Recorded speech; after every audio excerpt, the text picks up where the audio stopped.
اهلا بكم من جديد مشاهدينا الكرام. تشكيله فريق النادي الاهلي لهذا اللقاء، لقاء كلاسيكو الكره المصريه الاهلي والاسماعيلي. شريف اكرامي عوده مره اخرى لحراسه المرمى، في الجبهه اليمنى باسم علي، في الجبهه اليسرى علي معلول، كل من محمد نجيب وسعد سمير في غياب ربيعه واحمد حجازي، حسام عاشور وعمرو سوليه في غياب حسام غالي. الثلاثي دائما وابدا في النادي الاهلي وليد سليمان وعبد الله السعيد ومؤمن زكريا تحت راس الحربه عمرو جمال. اما بالنسبه لفريق نادي الاسماعيلي، محمد عواد في حراسه المرمى، سعد حسني في الجبهه اليمنى، في الجبهه اليسرى بهاء مجدي، كل من شريف عبد الفضيل وسامح عبد الفضيل في قلبي الدفاع، محمد فتحي ومحمود متولي. امامهم الثلاثي كل من محمد ابو المجد وحسني عبد الرب وابراهيم حسن تحت راس الحربه بنهيني اختيارات الكابتن عماد سليمان. كابتن علاء، تشكيله فريق النادي الاهلي وعوده شريف اكرامي مره اخرى لحراسه المرمى، وهل غياب حسام غالي واحمد فتحي ورامي ربيعه وحجازي ومروان محسن ممكن ان يؤثر في فريق النادي الاهلي؟ اولا انا اسعد واحد اللي شريف اكرامي رجع لحراسه مرمى النادي الاهلي تاني. وكان لازم ياخد الوقت الكافي اللي هو الهزه اللي حصلت والضغط اللي حصل الجماهيري والاعلامي على شريف اكرامي، لابد من كان عودته. وان شاء الله شريف هيكون من الحراس المميزين السنه دي في حراسه مرمى النادي الاهلي وفي مصر كمان ان شاء الله. نعم.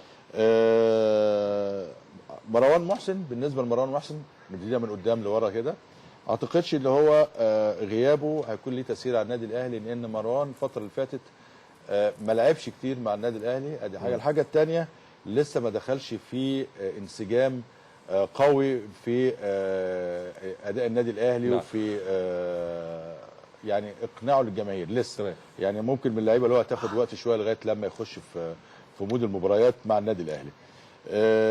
ممكن حسام غالي هو اللي ممكن يفرق النهارده في التشكيل مع حسام عاشور، لان خلاص الاثنين الكلاسيك اللي بيلعبوا للنادي الاهلي وحسام غالي وحسام عاشور، اي حد جديد بيخش ما بيبقاش بنفس القوه. خلاص انت يا كابتن تامر عندك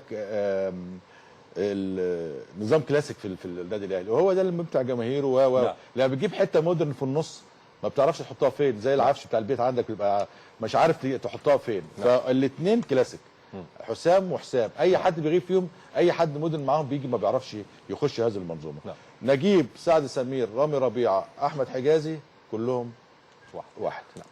اكرم توفيق ما لعبش النهارده، لعب السوليه يا كابتن ايمن عبد العزيز، هل انت من تأييد السوليه مكان اكرم توفيق وعشان اكرم توفيق لسه اول مباراه الاهلي والاسماعيلي، ولا ايه رايك؟ لا يعني انا تأييدي بس في النقطه ان حسام واكرم من الستايلات واحده.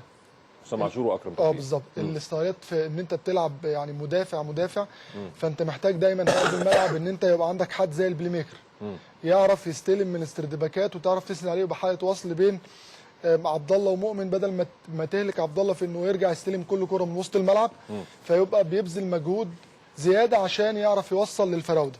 ف ان عمرو يلعب النهارده انا شايف ان دي ميزه، ان انت يبقى عندك حد مختلف شويه في الكوره عن حسام عاشور. فعمرو وحسام يعني مختلفين في الاستايلات، فانا شايف ان دي مفيده للنادي الاهلي اكتر من انها مضر، لان عمرو بيعرف يدافع برضه لكن مش بنفس كفاءه حسام عاشور، زي حسام عاشور وحسام غالي. صحيح. يعني حسام عاشور بيدافع كويس، حسام غالي كورته عاليه، عنده رتم اللعب بيتغير او بيتحكم في رتم اللعب كويس، هتلاقي نفس الستايل بتاع عمرو السوليه. فاعتقد ان دي ميزه تحسب للكابتن حسام البدري، انه قدر يفكر انه ما يلعبش بحسام واكرم توفيق النهارده. ليه باسم علي مش محمد هاني؟ لان انا كنت لسه هقول لك، انا عندي تحفظات كثيره الحقيقه على تشكيل النادي الاهلي وعلى تشكيل النادي الاسماعيلي، ولكن انا ما اقدرش اقول ايه هي التحفظات دي. انا عرفت هتسالني، لكن انا هقول لك ليه ما اقدرش اقول. لان انا عندي تحفظات من وجهه نظري انا، مش من وجهه نظر المدير الفني. لو التحفظات دي طلعت صحيحه، ممكن على فكره ممكن مثلا التحفظات اللي على وجود لعيبه معينه في الفرقه ممكن تطلع غلط، ممكن يطلع الكابتن حسام وهو المفروض ان هو يبقى هو الاصح. ليه؟ لان هو اللي شايف اللعيبه كل يوم، هو اللي شايف اللعيبه دي بتعمل ايه، هو اللي شايف اللعيبه دي. يعني انا هتكلم على حد ما حدش يتكلم، مالوش يعني ما فيش جدال عليه، اللي هو حسام عاشور كده هيلعب مع كابتن حسام ومع غيره. فانا هقول لك مثلا ان حسام عاشور لو عليه تحفظ، انا مش بقول ان انا عليه تحفظ، انا بكلمك ان انا حسام عاشور بالنسبه لي كده هيلعب. كابتن اديني على طول الطريق. انت عندك تحفظات على محمد هاني مكان باسم او باسم مكان؟ طب ايه اللي مش عاجبك في تشكيل؟ انا عندي تحفظات في تشكيل النادي. طيب مش هقولها. ليه؟ عارف ليه مش هقولها؟ طب ما كنتش تقول عندي تحفظات. لا قول لي. طيب لا انا بقول بس ليه انا عندي تحفظات. ليه؟ علشان التشكيله اللي عاملها كابتن حسام دي فيها بعض الامور اللي من وجهه نظري هي خاطئه. طب تحفظاتك بنيتها على الموسم، ختام الموسم برافو الماضي؟ عليك، تمام. برافو عليك. تمام. وبالتالي انا مش هقدر اتكلم، لكن انا لما اشوف المباراه اقدر اقول لك بقى ساعتها انا هعمل ايه او انا كان قصدي ايه. لكن انا دلوقتي انا بالنسبه لي اكرم توفيق احسن من عمرو السوليه مثلا. تمام. طب وباسم ولا محمد هاني؟ لا باسم انا مع الكابتن حسام فيه. تمام. باسم 100%. عمرو جمال وعمرو جمال برضو انا بالنسبه لي يعني الثلاثي. طب بقى الثلاثي اللي هو خروج اجاي من التشكيله الرئيسيه خالص بره الاحتياطي والاساسي انا مش فاهمه. وميدو جابر طبعا، ما انا لسه كنت هكلمك. يعني في وصالح جمعه، الثلاثي ده انا عندي عليهم يعني ليه خرجوا بره؟ مين بقى اللي يقول لنا ليه خرجوا؟ مين اللي يقول لنا؟ كابتن حسام. كابتن حسام. ليه؟ لان هو اللي بيشوفهم كل يوم في التمرين، هو اللي عارف. يمكن يقول لك مثلا اجاي جاي من نيجيريا بقى له 10 ايام مريح فما لحقش يخش فورم مثلا. تمام. ممكن يقول لك اصل ميدو جابر انا شايفه ان هو ما ينفعش دلوقتي عشان عنده كذا والتاني عنده كذا. انت فاهم؟ لكن انا بقول لك انا عندي تحفظ على عدم وجود صالح جمعه، على عدم وجود ميدو جابر، على عدم وجود اجاي تحديدا. الثلاثي ده ممكن جدا كان يستفيد منه النادي الاهلي. يعني انا جايب لعيب بفلوس قد كده عشان اقعده بره الفرقه، الا اذا كان هناك شيء هو كابتن حسام شايفه. بالنسبه للنادي الاسماعيلي بس سريعا ارجع. لا لسه قدامي واحد. هو الكابتن حسام يعني جاوب. الكابتن حسام جاوب على السؤال اللي حضرتك سالته للكابتن علاء، الصفقات بالنسبه للنادي الاهلي.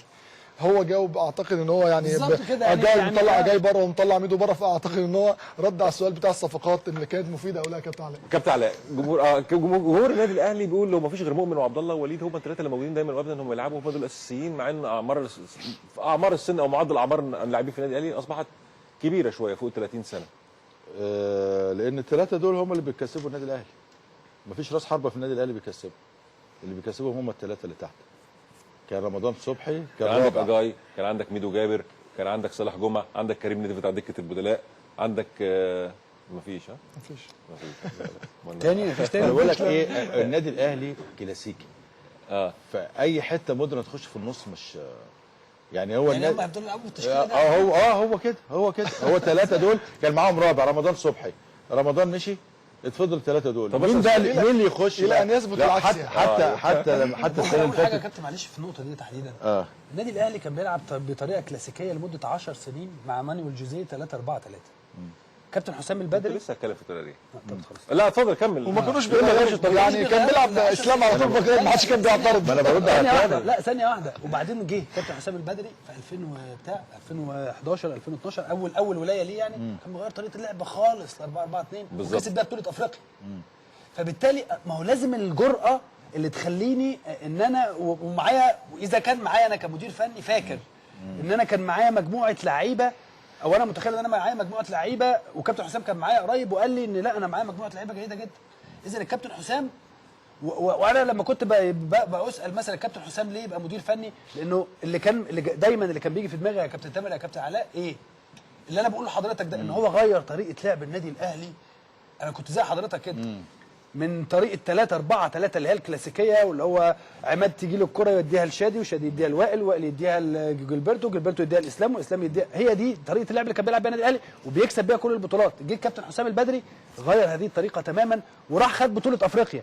اذا هناك مدرب جريء عنده شخصيه، عنده ادواته. فانا لما سالته عندك ادواتك قال لي عندي ادواتي. اذا عنده خامات، كان عنده خامات. بس في حاجه انا بتكلم عن في حاجه هو غير في طريقه اللعب لكن ما غيرش في اللعيبه. يعني هو اسلام الشاطر وهو بركات نفس، لكن انت ممكن تغير في اختلاف طرق اللعب، مش معنى كده انت بتغير اللعيبه. انا سالته عندك ادواتك تمام. يعني انت ده الكلام ده قريب قبل ما يمسك النادي الاهلي على طول.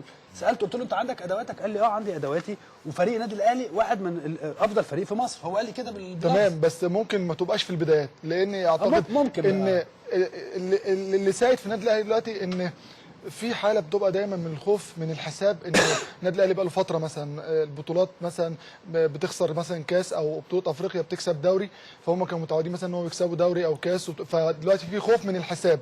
فان انت بتقول في قناعه نفسك بالظبط 2004 2005 النادي الاهلي كان بيخسر كل حاجه برضه. تمام. بس انت انا بتكلم على الفتره دي ان دايما بقى في تغيرات كتير في النادي الاهلي، انت بتغير مدربين في وسط السيزون مثلا، ما كانش ده بيحصل في النادي الاهلي. صحيح. فدلوقتي المدرب بيبقى لا والله المدرب دلوقتي يا كابتن علاء بيبقى مثلا عنده سنه قلق ان هو يقول لك ايه اللي اعرفه احسن من اللي ما اعرفوش. يعني انا اعرف وليد سليمان وعبد الله ومؤمن مفنشين كويس قوي، فالعب بيهم افضل من ميدو اللي انا لسه هجرب، فممكن تحصل لا قدر الله عواقب انا اللي اشيلها. فدايما المدربين بيلعبوا على الحته دي. السنه اللي فاتت يا كابتن تامر لما كنا بنقعد في الاستوديو كان بيحل اي حد من الثلاثه اللي تحت كان مين بيخش مكانه؟ كان بينزل جون انطوي، كان بينزل عماد، وكان بيرجع ايفونا من بيلعب من وراه. هو الثلاثه دول كان في رمضان صبحي موجود. نعم كان في رمضان صبحي موجود. ده بقول لك الرابع كان ساعتها في فتره كبيره كان وليد مصاب فيها، فكان اي واحد فيهم بيقع او انذار او كان بيدخل راس حربه تاني، كان بيعتمد على الافارقه في الحته دي. جون انطوي يا ملك ايفونا بينزل من تحت ويشتغل. تمام. فهو لسه السيستم هو واحد، يعني اللي فنش بيه اللي ابتدى بيه الكابتن حسام البدري هو السيستم اللي نهى بيه النادي الاهلي الموسم اللي فات. طب في سؤال، هل في مدير فني بيعرف يلعب بطريقه وما يعرفش يلعب بطريقه ثانيه؟ تاني ده الكابتن علاء ولا لينا كلنا؟ انا زي ما بكون قاعد في لا ما اعتقدش. بكالوريوس. اصل اقول لك ليه محمد؟ لا والله سؤال في لا مدير فني يعرف يلعب بطريقه، يعني مثلا يعني مثال بعيد شويه، انطونيو كوندي في اليوفي لعب ب3 ما عرفش يلعبها في تشيلسي ونتائجه مترديه، بيلعب ب4 وعم بيخسر عمال يخسر. هل بيعرف يلعب بالطريقه دي وما يعرفش يلعب بالطريقه دي؟ انا جبت مثال بعيد خالص. بيساعدك في الموضوع ده كابتن اللعيبه اللي معاك. بالظبط، الادوات اللي موجوده. الادوات اللي موجوده معاك اللعيبه، هل عندك انت النهارده الادوات دي اللي يقدر ينفذ لك ولا ما عندكش؟ عشان كده مدرب المنتخب ده بيبقى ملك. ليه؟ عنده كل حاجه. لان عنده كل حاجه في ايده، عنده لعيبه بيختار منها. يختار ليه احنا لما كنا بنقول على كوبر لغايه من يوم ما جه لغايه النهارده نفس السيستم ونفس اللعيبه. كابتن حسام يعني تعقيبا لكلام كابتن اسلام، لما كابتن حسام جه غير الطريقه الاربعه ما كانش عنده الادوات بصراحه. كان عنده لما سافر، فاكر لو تفتكر كابتن اسلام سافر اسبانيا كان بيلعب بشهاب، لما بيلعب بشهاب الدين احمد لعب في اسبانيا واتغلب، بيلعب 4 ورا واتغلب والناس برضو والناس عشان كده انا بقول لك ما كانش عنده الادوات. بس لما رجع بركات ورجع ابو تريكه بتاع برضه عشان كده بس لعب 4 لعب 4 برضه، واللعيبه كلها كانت معترضه وهو لعب 4. عشان كده يعني انت بتتكلم في كام سنه معلش؟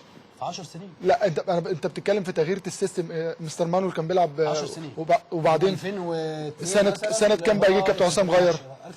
2011. ما انت لما تيجي تلعب 3-5-2 في 2011 الناس سوري هتقول عليك يعني لا 2011 كانت مش هتقول عليك مدرب طبيعي. لا 2007 كان فرقتين في مصر بيلعبوا 4-4-2. طارق العشر في حرس الحدود ومنوي العرب. لكن 2011 انت دخلت في بعد عصر كده كله بدا يخش في 4-4-2 بالظبط. انت بتتكلم في 2011 انت بتتكلم بس كان عندك بقى على العمود الفقري بتاع 4-4-2 اللي هو السردباكين واللي قدامهم تقدر تتكلم. لان الطريقه دي عايزه 2 العمود الفقري بتاع انا اقصد اقول كان وائل جمعه وكان مين جنبه؟ شادي. وكان شادي وكان قدامهم واحمد السيد وكان هادي وكان يعني لا كان عمود فقري. لا كان في حسام عاشور موجود. لا كان حسام عاشور موجود. يا جماعه انا فاهم طبعا كل الكلام ده مظبوط، لكن انا لما بقول لك كده ليه؟ انا عندي بعض التحفظات، لكن في كل تحفظات ممكن تتغير طبعا. بمعنى ان الكابتن حسام ممكن تلاقيه النهارده هو اضرب لعيبته يا جماعه، لكن بعد ما انا اشوف بقى بعينيا الكلام قدامي ايه اللي هيحصل. يعني لما اشوف عمرو السوليه كويس جدا، هل انا هقول عمرو السوليه هقول يا جماعه لا انا ما كانش؟ طب واشمعنى تحكم على الفرقه بعد 6-7 مباريات وتحكم بعد مباراه واحده في النادي الاهلي؟ لا انا بحكم على طريقه لعب مش على لعيبه. لكن انا بتكلم على لعيبه لعب، طريقه لعب واختيارات. نروح للاسماعيلي برضه عشان الاسماعيلي ياخد حقه. طبعا لا طبعا نروح يا كابتن احنا معاك اي حاجه.